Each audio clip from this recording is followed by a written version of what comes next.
सवाल उठा भी कोर्ट में कि किसी ने एफआईआर क्यों नहीं कराई। पहला एफआईआर जो है पुलिस के सुगो मोटो क्यों था। सोलिसिटर जनरल ने यह भी बोला कि एक ऐसा सिर्फ नॉर्मल रेप और सेक्सुअल का मामला नहीं है, जब accused behaved like a animal. CGI का एक खुद का अपना ऑब्जर्वेशन भी था और ऑब्जेक्शन भी था। उन्होंने सबसे पहले बोला कि ये जो हर तरफ सर्कुलेट हो रहे हैं, इसको जल्द से जल्द रोका जाए। जो लेडी रेसिडेंट डॉक्टर्स थी उनको थ्रेटन किया गया और उस समय में जो स्टेट सिक्योरिटी थी वो कुछ भी नहीं कर पाई।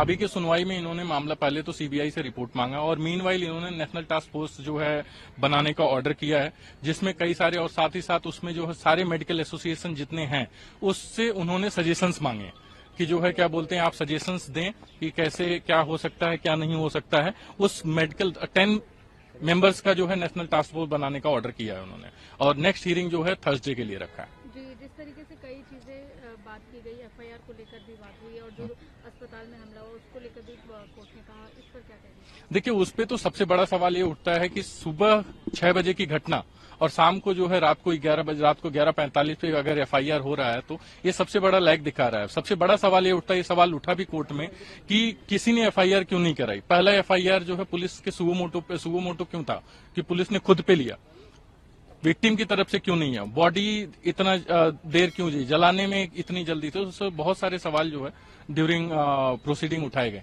जी, कपिल सिब्बल भी थे जो जी, वो वेस्ट ऑफ बंगाल को रिप्रेजेंट कर रहे हैं। उन्होंने भी कई सवाल उठाए, इस पर क्या कहेंगे? देखिए, उसमें तो क्या है कि मैटर उसपे सॉलिसिटर जनरल ने भी ऑब्जेक्शन लिया, उन्होंने अपना व्यू रखा जो है कि ये काफी ही जो है हीनियस मामला है एंड सॉलिसिटर जनरल ने ये भी बोला कि एक ऐसा सिर्फ नॉर्मल रेप और सेक्सुअल का मामला नहीं है, जब accused behaved like a animal.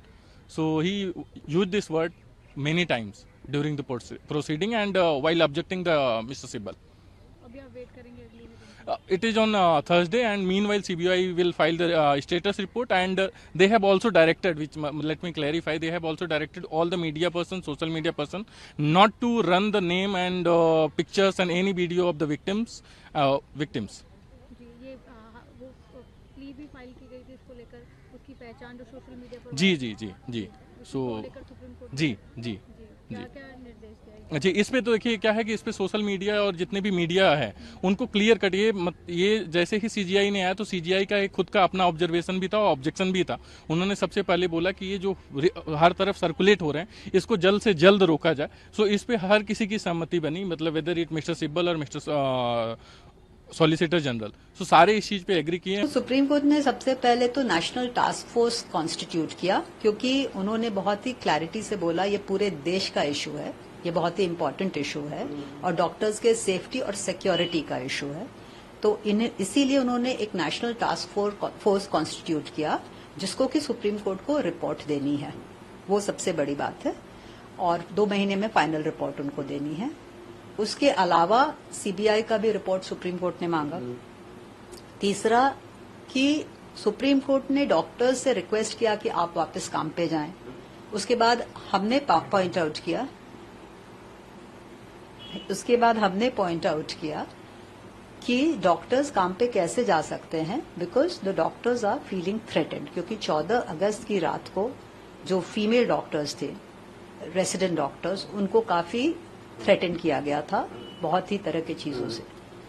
Supreme court ने उसको बहुत ही सीरियसली लेते हुए ही कोर्ट बहुत ही परेशान हुई इस बात को सुन करके और सुप्रीम कोर्ट ने इमीडिएटली ऑर्डर किया कि central forces will protect that hospital, क्योंकि सुप्रीम कोर्ट ने कहा कि अगर वो सिक्योर नहीं फील करेंगे तो वो काम पे कैसे आएंगे। तो सुप्रीम कोर्ट ने उनको प्रोवाइड करने बोला security to the doctors in the hospital and doctor and frankly, I mean, यही finally